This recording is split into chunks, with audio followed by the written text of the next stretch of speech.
Namaskar everyone. Welcome to the lecture of accountancy, and this is lecture number 3 of the chapter first, meaning and objective of accounting. तो अब तक हमने जो previous classes में पढ़ा था कि अकाउंटिंग की नीड क्या है, मेनली हमने अब तक नीड पे ज़्यादा फोकस किया है, क्योंकि जब नीड पता होती है तो आगे का सब्जेक्ट समझ में आता है कि वो सब्जेक्ट क्यों है। तो हमने पढ़ा कि नीड क्या है, क्यों ज़रूरत है अकाउंटिंग की, और किस किस को है, उसके यूज़र्स हमने हमारे सेकंड लेक्चर में पढ़ा था। चलिए आज हम रिमेनिंग पार्ट कंप्लीट करेंगे इस चैप्टर का।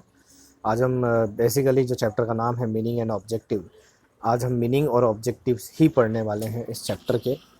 और उसके बाद जो अकाउंटिंग का मेन एरिया है उस पर हम वर्क करेंगे, उसको हम सीखेंगे।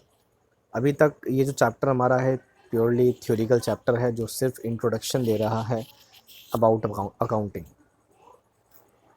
तो अब हम बात करेंगे कि मीनिंग क्या है चैप्टर का।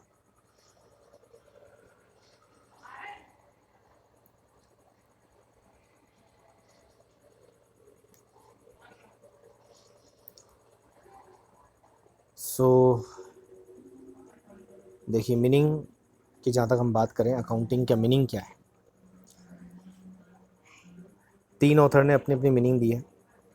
चलिए मैं आपको American institute of certified public accountant, जैसे हमारे यहाँ पर एक चार्टर्ड अकाउंटेंट का इंस्टीट्यूट होता है, institute of chartered accountants of India, इसी तरह American institute of CPA certified public accountant है। उन्होंने क्या डेफिनेशन दी है मीनिंग ऑफ अकाउंटिंग की या अकाउंटिंग की, वो हम पढ़ते हैं। Accounting is the art of recording. सबसे पहले उन्होंने कहा कि अकाउंटिंग आर्ट है रिकॉर्डिंग की, classifying and summarising in a significant manner and in terms of money, transactions and events.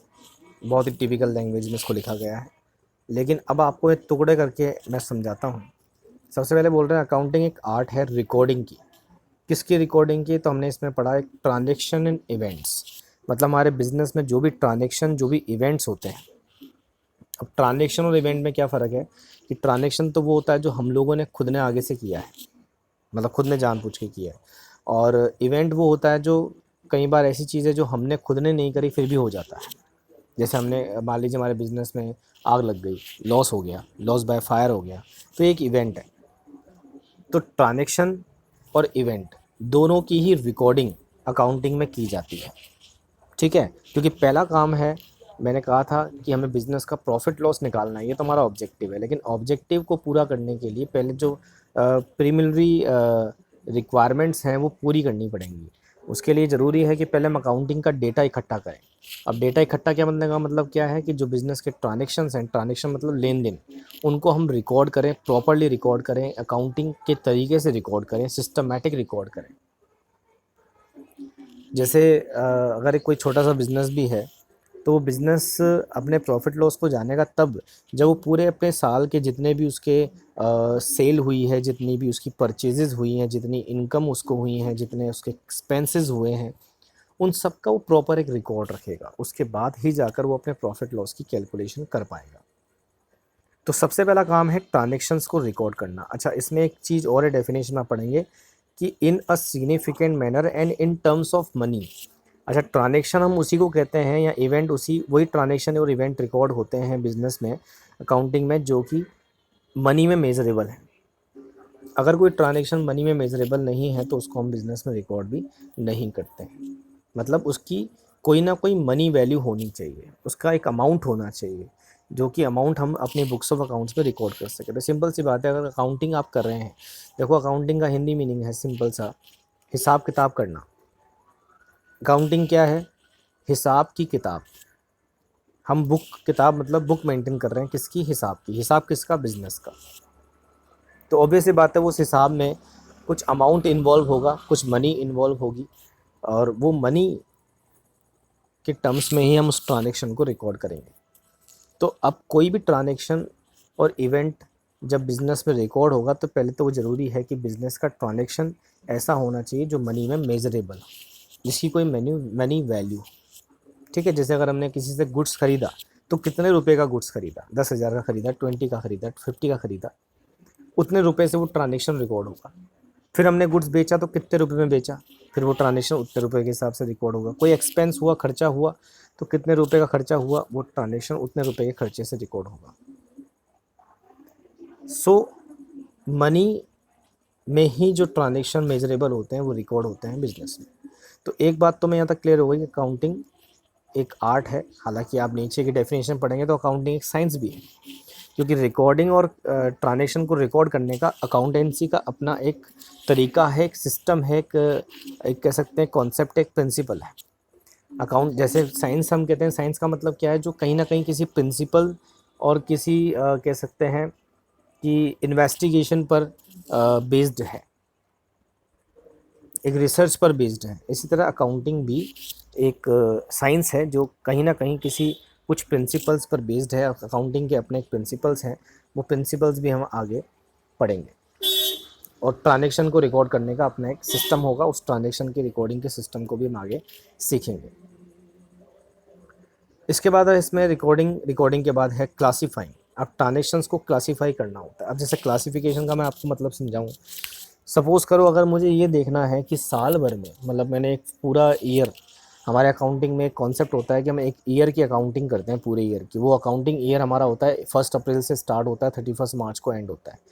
1 अप्रैल जैसे सपोज़ करो अगर आपने 1 अप्रैल 2020 से आपका transactions books of accounts start करी, रिकॉर्डिंग स्टार्ट करी, तो वो एंड होगी 31 मार्च 2021, 21 को वो कंप्लीट होगा।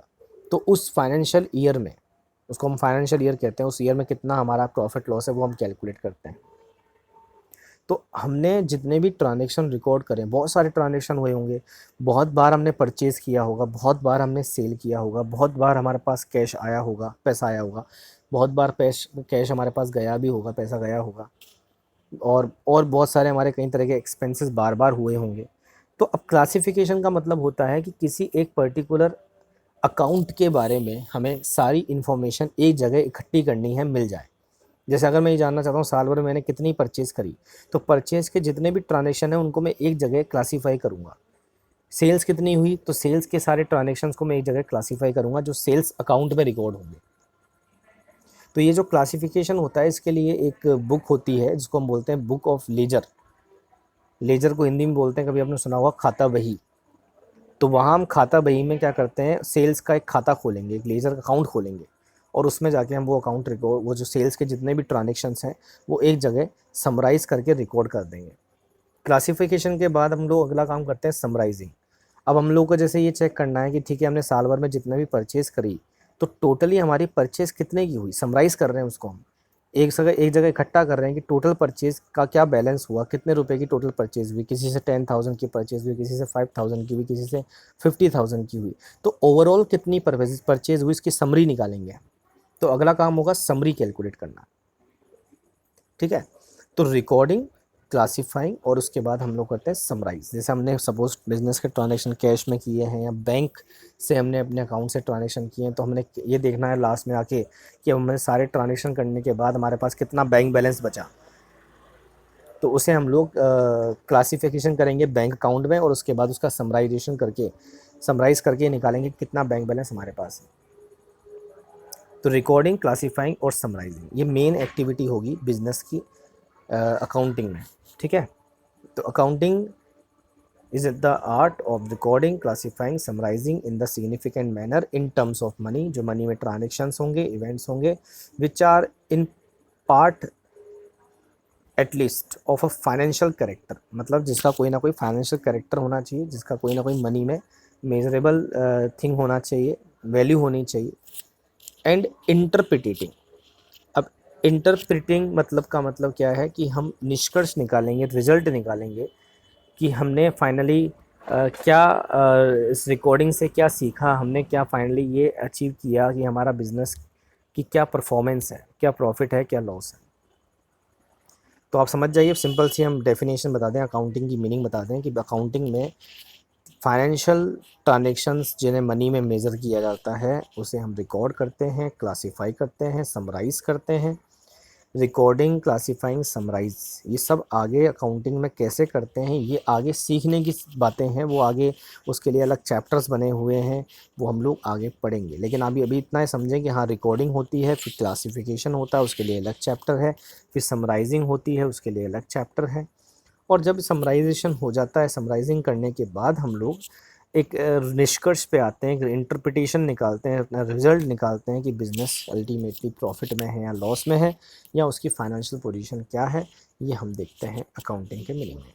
तो आई थिंक आपको ये अकाउंटिंग का मीनिंग समझ में आया होगा। ये हमें करना होता है, प्रैक्टिकली कैसे होता है वो हम आगे सीखेंगे। अभी हमने सीखा कि थ्योरिकली ये चीज़ें होती हैं अकाउंटिंग में। अब इसके बेस पर हमने एक अकाउंटिंग साइकिल बनाई है। अकाउंटिंग साइकिल का मतलब है अकाउंटिंग में जो जो चीज़ें होंगी उसकी एक साइकिल बनाई हमने।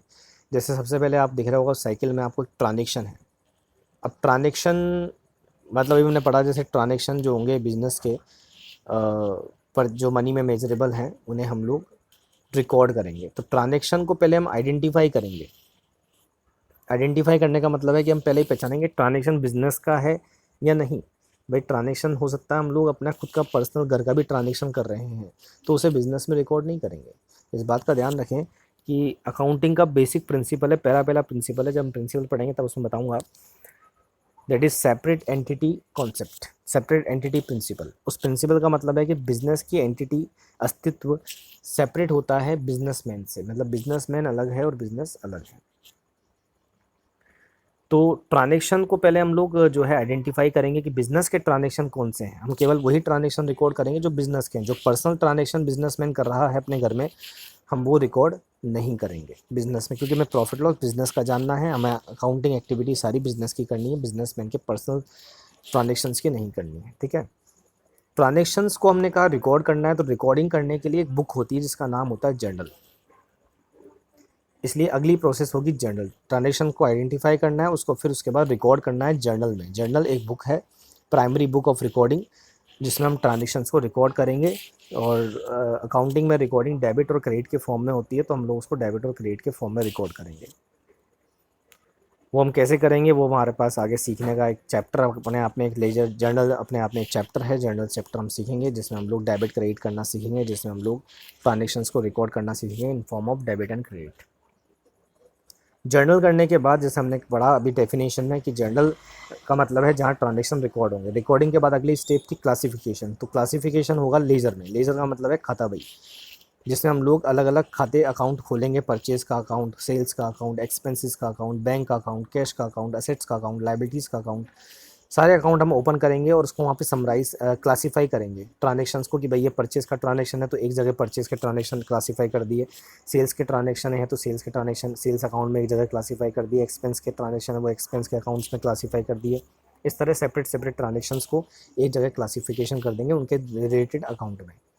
क्लासिफिकेशन करने के बाद हम लोग समराइज़ करेंगे। समराइज़ करने का मतलब है हम लोग एक एक पर्टिकुलर अकाउंट का बैलेंस कैलकुलेट करेंगे कि अब इस अकाउंट का क्या रिजल्ट निकलता है, कि हमने जैसे परचेज़ का अकाउंट है तो हमने साल भर में कुल कितनी परचेज़ करी, सेल्स का अकाउंट है तो हमारे कुल मिला के कितनी सेल्स करी, एक्सपेंस का अकाउंट है तो हमारे कुल मिला के कितने एक्सपेंसेस हुए। समराइज़ कर लेंगे, उसका समरी निकाल लेंगे उस अकाउंट की। तो वो जो समरी निकालेंगे, वो जो बैलेंस हम कैलकुलेट करेंगे, वो बैलेंस हम लोग आगे लिखेंगे ट्रायल बैलेंस में। तो ट्रायल बैलेंस अगली प्रोसेस होगी इस अकाउंटिंग साइकिल की। ट्रायल बैलेंस बनाने के बाद, एक एक अकाउंट का बैलेंस निकालने के बाद हम लोग उस बैलेंसेस की हेल्प से आगे हम लोग अपने फाइनेंशियल स्टेटमेंट बनाते हैं, जिसमें हम तीन चीज़ें बनाते हैं: trading account, profit and loss account और बैलेंस शीट। और यहीं से जो ये trading profit and loss account है, बैलेंस शीट है, यहीं से हम लोग बिजनेस का प्रॉफिट एंड लॉस जानेंगे। यहीं से हम बिजनेस की फाइनेंशियल पोजीशन, असेट और लायबिलिटी के बारे में जानेंगे। ठीक है।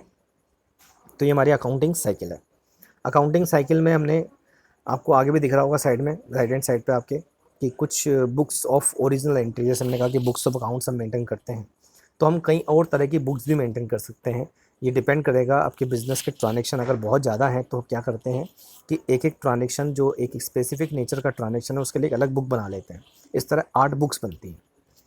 जैसे एक बुक है कैश बुक, तो इसका मतलब साफ है कि जितने भी ट्रांजेक्शन जो कैश से रिलेटेड होंगे या बैंक से रिलेटेड होंगे, जिसमें मनी का फ्लो हो रहा होगा बाय वे ऑफ कैश और बैंक, वो हम कैश बुक में रिकॉर्ड कर लेंगे। फिर परचेज बुक है तो परचेज बुक में हम लोग गुड्स परचेज जो हम करेंगे उसके ट्रांजेक्शन रिकॉर्ड कर लेंगे। सेल्स बुक है तो हम लोग सेल्स बुक के ट्रांजेक्शन सेल्स बुक में रिकॉर्ड कर लेंगे। ये भी अपने आप में आगे एक चैप्टर है हमारे पास बुक्स ऑफ अकाउंटिंग के लिए, जिसे हम सब्साइडरी बुक कहते हैं, वो हम आगे पढ़ेंगे। ठीक है, तो ये एक अकाउंटिंग साइकिल है। स्टार्ट हुई ट्रांजेक्शन्स को आइडेंटिफाई करना, देन जर्नल में रिकॉर्ड करना, देन लेजर में क्लासीफाई करना, देन ट्रायल बैलेंस में समराइज़ करना, और उसके बाद देन इंटरप्रिटेशन मतलब रिजल्ट निकालना। जो हमने अभी डेफिनेशन पढ़ी थी ना मीनिंग ऑफ अकाउंटिंग, उसी पर ये साइकिल बेस्ड है कि कैसे कैसे काम होगा। मतलब ये पूरी एक प्रोसेस है, एक प्रोसेस, एक सिस्टम है, सिस्टम से चलना पड़ेगा। पूरी अकाउंटिंग सिस्टम से होती है कि पहले ये होगा, फिर ये होगा, फिर ये होगा, फिर ये होगा, तब जाके आप लोग अपने बिजनेस का जो प्रॉफिट लॉस है वो जान पाएंगे, फाइनेंशियल पोजीशन जान पाएंगे। ठीक है, तो ये है अकाउंटिंग साइकिल। अकाउंटिंग साइकिल के बाद हम लोग अभी तक जैसे चैप्टर का नाम था मीनिंग एंड ऑब्जेक्टिव, तो मीनिंग हमने कंप्लीट कर लिया है। ऑब्जेक्टिव्स की बात कर लेते हैं। हालांकि हमने काफ़ी कुछ ऑब्जेक्टिव्स तो पढ़ लिए हैं कि इस अकाउंटिंग के ऑब्जेक्टिव क्या है। जैसे पहला ऑब्जेक्टिव है to keep systematic record of business transaction, की पहला ऑब्जेक्टिव है हम बिजनेस के जितने भी ट्रांजेक्शन है उनका एक सिस्टमेटिक रिकॉर्ड रखें। मतलब सभी तरह के ट्रांजेक्शन का हम रिकॉर्ड रखें, हमारे पास सारा डेटा इकट्ठा करें, इन्फॉर्मेशन इकट्ठी करें, ताकि हम लोग आगे उस पर कुछ वर्क कर सकें, कुछ रिजल्ट उससे निकाल सकें। तो एक सिस्टमेटिक रिकॉर्ड रखना बिजनेस के ट्रांजेक्शन का, लेन देन का, ये एक अकाउंटिंग का पहला ऑब्जेक्टिव होता है। वो कैसे रखते हैं आपको समझाएंगे आगे। जर्नल में हम लोग ट्रांजेक्शन रिकॉर्ड करते हैं, या बुक्स हम बनाते हैं, cash book, purchase book, sales book, उसमें हम ट्रांजेक्शन रिकॉर्ड करते हैं, तो वहाँ पर एक सिस्टमेटिक रिकॉर्ड मेंटेन होगा। फिर हम लेजर में समराइज क्लासिफिकेशन करते हैं, वहाँ पर भी वो ट्रांजेक्शन स्पेसिफिकली एक एक अकाउंट से रिलेटेड क्लासीफाई हो जाएंगे। तो ये एक प्रॉपर अच्छे से एक एक चीज़ का हिसाब किताब रखना, ये एक अकाउंटिंग का पहला ऑब्जेक्टिव है, keep systematic record of business transaction. Second है, अब आपने जो ट्रांजेक्शन रिकॉर्ड किए हैं, सिस्टमेटिक रिकॉर्ड रखा है, सिस्टमेटिक रिकॉर्ड रखने के बाद हमने सीखा कि अगला मेन ऑब्जेक्टिव है बिजनेस का, second main objective of the accounting is to ascertain the net profit loss suffered on account of business transaction, की जो ट्रांजेक्शन हमने साल भर में किए हैं बिजनेस में ड्यूरिंग ए पर्टिकुलर पीरियड, उसमें हमें क्या प्रॉफिट क्या लॉस हुआ, ये हम लोग कैलकुलेट करेंगे। ये हमारा बिजनेस का अकाउंटिंग का मेन दूसरा ऑब्जेक्टिव है। पहले क्योंकि बिजनेस का प्रॉफिट लॉस निकालने के लिए ज़रूरी है कि पहले आप अपने बिजनेस के ट्रांजेक्शन्स को रिकॉर्ड करें। ट्रांजेक्शन्स को रिकॉर्ड करने के बाद हम लोग प्रॉफिट लॉस कैलकुलेट करेंगे, ये हमारा सेकंड ऑब्जेक्टिव है। इसके बाद हम लोग थर्ड है to know the exact reason leading to net profit और लॉस, नेट लॉस। अब हम ये भी जैसे हमने कल बात पढ़ी थी कि मैनेजमेंट जो है, जो यूज़र ऑफ अकाउंटिंग होता है मैनेजमेंट या ओनर, वो ये भी जानना चाहेगा कि भाई प्रॉफिट हुआ तो क्यों हुआ, लॉस हुआ तो क्यों हुआ, उसके पीछे क्या रीजंस रहे, वो भी हम लोग जान पाएंगे हमारी बुक्स ऑफ अकाउंट से कि भाई प्रॉफिट होने के पीछे क्या रीज़न है, कि सेल्स ज़्यादा हुई या खर्चे कम हुए, या जो है हमारा जो मैनेजमेंट है बहुत अच्छा इफेक्टिवली काम कर रहा है, रिसोर्सेज का अच्छे से यूटिलाइजेशन कर रहा है, या और भी कोई इसके अलावा कोई और रीज़न है, या हमने बहुत अच्छी स्ट्रेटजी अपनाई, बहुत अच्छा एडवर्टाइजमेंट किया, क्या किया जिसकी वजह से हमारा प्रॉफिट लॉस जो है हुआ, जो भी हुआ उसके पीछे का रीज़न हम लोग पता लगा सकते हैं अकाउंटिंग की हेल्प से। अगला हमारा चौथा ऑब्जेक्टिव है to ascertain the financial position of business, कि बिजनेस का फाइनेंशियल पोजीशन कैसा है। मतलब आपको समझाया था मैंने, फाइनेंशियल पोजीशन का मतलब है कि हमारी एबिलिटी टू पे हमारी लायबिलिटीज़। अगर बिज़नेस की फाइनेंशियल पोजीशन अच्छी है, इसका मतलब बिज़नेस के पास इतनी असेट्स हैं कि वो अपनी लायबिलिटीज़ इजीली पे कर सकता है, अपने दायित्व अपने इजीली चुका सकता है। और अगर फाइनेंशियल पोजीशन ख़राब है, इसका मतलब ये है कि बिज़नेस के पास लायबिलिटीज़ ज़्यादा है और असेट कम है, संपत्तियाँ कम है, जिसको बेचकर वो अपनी लायबिलिटी चुकाएगा। तो कहीं ना कहीं वो बिज़नेस की फाइनेंशियल पोजीशन भी हम लोग असेट और लायबिलिटी का एक रिकॉर्ड मेंटेन होता है बैलेंस शीट में, उससे जान सकते हैं। और भी कुछ ऑब्जेक्टिव हैं जैसे कि to ascertain the progress of business from year to year. जैसे मैंने बताया था कि बिज़नेस को हम लोग हर साल के रिजल्ट को कंपेयर करते हैं बिज़नेस में, कि पिछले साल हमारा क्या प्रॉफिट लॉस था, इस साल हमारा क्या प्रॉफिट लॉस है, पिछले साल क्या एसेट लायबिलिटी थी, इस साल क्या एसेट लायबिलिटी है, पिछले साल हमारी कितनी कैपिटल लगी हुई थी, इस साल कितनी कैपिटल लगी हुई है। तो हम लोग कंपेयर करके चेंज निकाल सकते हैं, कितना चेंजेस हमारे बिजनेस में के रिजल्ट्स में आ रहा है, और क्या हम लोग इम्प्रूव कर रहे हैं या हम लोग डिक्लाइन कर रहे हैं, हमारे बिज़नेस का क्या आगे का फ्यूचर होगा। इस तरह से हम लोग कई बातें और इसमें समझ सकते हैं कंपेयर करके ईयर बाय ईयर के रिजल्ट्स को। तो वो भी हम लोग अकाउंटिंग के कारण ही पॉसिबल है, क्योंकि हम अकाउंटिंग करके प्रॉपर रिकॉर्ड रखेंगे अपने पास, तो पिछले साल का रिकॉर्ड भी होगा, करंट ईयर का रिकॉर्ड भी होगा, तो हम आपस में उसको कंपेयर कर पाएंगे। अगर हमारे पास रिकॉर्ड ही नहीं होगा, हमने कोई अकाउंटिंग ही नहीं कर रखी, तो हम लोग कंपेरिजन नहीं कर सकते, फिर तो जो है भगवान भरोसे चलता रहेगा। ठीक है, इसके बाद है to prevent and detect errors and frauds. अगर कोई अकाउंटिंग में कोई गलतियां हो रही हैं, तो अकाउंटिंग में ये भी तरीका होता है कि हम गलतियों का पता लगा सकते हैं। वो कैसे पता लगाते हैं, वो एक इस चीज़ सीखी थी हमने, बात करी अभी, ट्रायल बैलेंस बनाते हैं, ट्रायल बैलेंस से हम लोग गलतियों का पता लगा सकते हैं। वो कैसे, वो हम लोग आगे ट्रायल बैलेंस में सीखेंगे। फिर है हमें कई तरह की पार्टीज़, जैसे हमने बात करी कि बैंक्स को, क्रेडिटर्स को, इन्वेस्टर को हमें इन्फॉर्मेशन देनी होती है। तो अगर हमें इन्फॉर्मेशन देनी है उनको जो हमारे बिज़नेस में इंटरेस्टेड हैं, जिन्हें हमारे अकाउंटिंग इन्फॉर्मेशन की नीड है, ये हमने प्रीवियस लेक्चर में पढ़ा था। गवर्नमेंट को हमारे बिजनेस नीड है, हमारे अकाउंटिंग इन्फॉर्मेशन की, एम्प्लॉइज़ को नीड है, बैंक को नीड है। तो अगर उन्हें हमारी अकाउंटिंग इन्फॉर्मेशन देनी है तो कुल मिला के हमें क्या देना होगा, उन्हें उन्हें हम अपनी बुक्स ऑफ अकाउंट्स देंगे, जिससे कि वो हमारी अकाउंटिंग इन्फॉर्मेशन जो है का पता लगा सकें कि हमारी अकाउंटिंग या हमारे बिज़नेस में क्या चल रहा है, क्या प्रॉफिट लॉस चल रहा है। ठीक है, तो ये हमारे 7 ऑब्जेक्टिव हैं अकाउंटिंग के, जो हमें पढ़ने होते हैं, जो समझने होते हैं कि ये इसलिए हम लोग अकाउंटिंग करते हैं। सो अब हमारा जो चैप्टर है वो लगभग कंप्लीट हो चुका है। इस चैप्टर में हमारे को कुल मिलाकर, मैं एक बार फिर आपको बता दूं, हमने क्या क्या पढ़ा। हमने सबसे पहले बिज़नेस की अकाउंटिंग की नीड पढ़ी, क्या ज़रूरत है। उसके बाद हमने इसका मीनिंग पढ़ा कि अकाउंटिंग में करते क्या क्या है, रिकॉर्डिंग, क्लासीफाइंग, समराइजिंग और इंटरप्रिटेशन। इसके बाद हमने पढ़ा अकाउंटिंग साइकिल चलती कैसे, प्रोसेस पूरी होगी जिसमें हम ट्रांजेक्शन्स को आइडेंटिफाई करेंगे, फिर जर्नल में रिकॉर्ड करेंगे, फिर लेजर करेंगे, लेजर में उसको क्लासीफाई करेंगे, ट्रायल बैलेंस में समराइज़ करेंगे, और फिर रिजल्ट निकालने के लिए trading profit and loss and balance sheet बनाएंगे। और ये सब अपने आपस में चैप्टर हैं जो आगे हमारे सिलेबस में आपको दिख जाएंगे। ऑब्जेक्टिव्स की बात करी हमने, तो ऑब्जेक्टिव हमने पढ़ा कि सबसे पहले बिजनेस के ट्रांजेक्शन्स का प्रॉपर रिकॉर्ड रखना सिस्टमेटिक तरीके से, ये हमारा पहला ऑब्जेक्टिव है। फिर उसके बेस पर हम बिजनेस का प्रॉफिट लॉस निकालेंगे, सेकंड ऑब्जेक्टिव है। फिर हम प्रॉफिट लॉस का रीज़न जानेंगे, प्रॉफिट हुआ तो क्यों हुआ, लॉस हुआ तो क्यों हुआ, उसके पीछे क्या कारण रहे, हम उसकी जाँच करेंगे। उसके बाद हम लोग बिजनेस की फाइनेंशियल पोजीशन जानेंगे, एसेट लायबिलिटी कितनी है हमारे पास, हम लोग अपनी लायबिलिटी चुका सकते हैं नहीं चुका सकते टाइम पर, ये हम लोग पता लगा पाएंगे।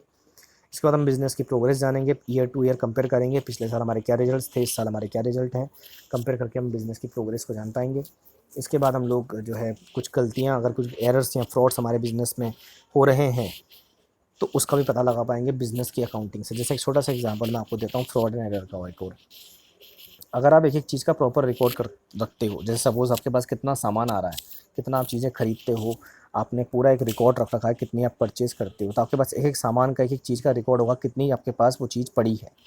अब सपोज़ करो आपने कभी आपने अपनी उस अकाउंटिंग इन्फॉर्मेशन से चेक करना चाहा कि मेरे हिसाब से किसी चीज़ की इतनी क्वांटिटी होनी चाहिए, और आपने अपने स्टॉक में चेक किया, अपने गोडाउन में, अपने शॉप में चेक किया, अपने बिज़नेस में चेक किया कि उतनी क्वांटिटी अगर नहीं है जितनी होनी चाहिए, क्योंकि आपने एक चीज़ का रिकॉर्ड रखा है, कितनी हमने खरीद दी, कितनी हमने बेच दी, तो उतनी बचनी चाहिए।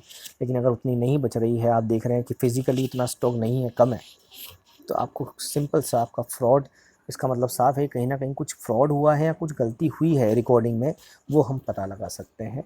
इसलिए जब हम कहते हैं कि हर चीज़ का एक प्रॉपर हिसाब किताब रखना होता है, तो हम लोग उस चीज़ को एक सिस्टमेटिक तरीके से उसका रिकॉर्ड रखते हैं, ताकि हम लोग आगे जाके किसी तरह की गलती या किसी तरह के फ्रॉड को पकड़ सकें। क्योंकि गलती या फ्रॉड तभी पकड़ में आएगा जब आपने किसी चीज़ का पर्टिकुलर एक रिकॉर्ड मेंटेन किया है। ठीक है, ये भी हमको पता चल जाएगा अकाउंटिंग से। और लास्ट था हमारा कि बिज़नेस की जो वेरियस पार्टीज़ हैं, बैंक्स हैं, गवर्नमेंट हैं, एम्प्लॉयज़ हैं, क्रेडिटर्स हैं, हमारे इन्वेस्टर्स हैं, उनको हम लोग अपनी अकाउंटिंग इन्फॉर्मेशन प्रोवाइड कराएंगे, क्योंकि वो लोग हमारी कंपनी, हमारे बिज़नेस में इंटरेस्टेड हैं, उनको हमारे बिज़नेस इन्फॉर्मेशन की नीड है। तो वो इन्फॉर्मेशन भी हम लोग उनको अकाउंटिंग के थ्रू, हमने जो बुक्स ऑफ अकाउंट्स बनाई है उसके थ्रू उनको हम प्रोवाइड कराएंगे, ताकि वो लोग अपने हमारे बिज़नेस से रिलेटेड आगे के डिसीजंस ले सकें कि हमारे साथ ट्रांजेक्शन करना चाहेंगे कि नहीं करना चाहेंगे फ्यूचर के, वो उसके बेस पर लेते हैं। तो उनको अकाउंटिंग इन्फॉर्मेशन प्रोवाइड कराने के लिए भी हमें अकाउंटिंग करनी होती है। तो ये अकाउंटिंग के ऑब्जेक्टिव हो गए। तो आज हमने ये चैप्टर नंबर 1 कंप्लीट कर लिया है। हमारा जो हमारा सिलेबस था उसके हिसाब से आप देखें, हमारा पहला चैप्टर था मीनिंग एंड ऑब्जेक्टिव अकाउंटिंग, वो हमने पढ़ लिया। अब हम आगे कुछ बेसिक, हमारी जो भी नया सब्जेक्ट है, कुछ टर्म्स नई नई आपके सामने होंगी, कुछ शब्द आपके सामने होंगे जिसके मीनिंग हमें समझने होंगे, तभी जाके आगे की पढ़ाई हम कर पाएंगे। वो हम सीखेंगे, सेकंड चैप्टर अगली क्लास में हम लेंगे। और इसके अलावा मैंने जैसा आपको बताया, आज हम लोग ट्रांजेक्शन्स को रिकॉर्ड करते हैं जर्नल में। तो जर्नल एक चैप्टर है, जैसे चैप्टर नंबर 9 आप देख रहे होंगे। फिर हम उसे क्लासीफाई करते हैं लेजर में, चैप्टर नंबर 13 आप देख रहे होंगे। फिर हम एक ट्रायल बैलेंस बनाते हैं, चैप्टर नंबर 14 आप देख रहे होंगे। इसके बाद हमने कहा कि हम trading P&L balance sheet balance sheet बनाते हैं। वो हम बनाते हैं फाइनेंशियल स्टेटमेंट जिसे हम कहते हैं, 21 चैप्टर है जिसमें हम लोग trading account, profit and loss account और बैलेंस शीट एक स्टेटमेंट बनाते हैं। तो ये सब हमारे पास चैप्टर हैं आगे जो हमें धीरे धीरे पढ़ने होते हैं। ठीक है, ये हमारा सिलेबस है। सो आज के लिए हम इतना ही लेते हैं। आई होप आपको समझ में आया होगा कि हमने क्या करना है अकाउंटिंग चैप्टर में, अकाउंटिंग सब्जेक्ट में, अकाउंटेंसी सब्जेक्ट में। ठीक है, सो आगे बढ़ने से पहले पहले अपना मीनिंग क्लियर कर लीजिएगा सब्जेक्ट का, ताकि आपको हर चीज़ अब आगे समझ में आए कि जो हम पढ़ रहे हैं वो हमारे सब्जेक्ट से क्यों रिलेवेंट है, उसकी क्या ज़रूरत है, उसकी क्या उसमें क्या करना होता है, ताकि आपको एक एक चीज़ का मतलब और उसकी ज़रूरत समझ में आती रहे, क्योंकि जब तक ज़रूरत समझ में नहीं आएगी तब तक आपका इंटरेस्ट सब्जेक्ट में नहीं आता है। ठीक है, तो आज के लिए इतना ही कर लेते हैं। So thank you so much. अपने इस वीडियो को देखें, वीडियो को देखने के बाद अपने कमेंट भी ज़रूर शेयर करें कि आपको ये वीडियो या फिर क्लास कैसी लगी। ठीक है, थैंक यू सो मच। आज के लिए इतना ही।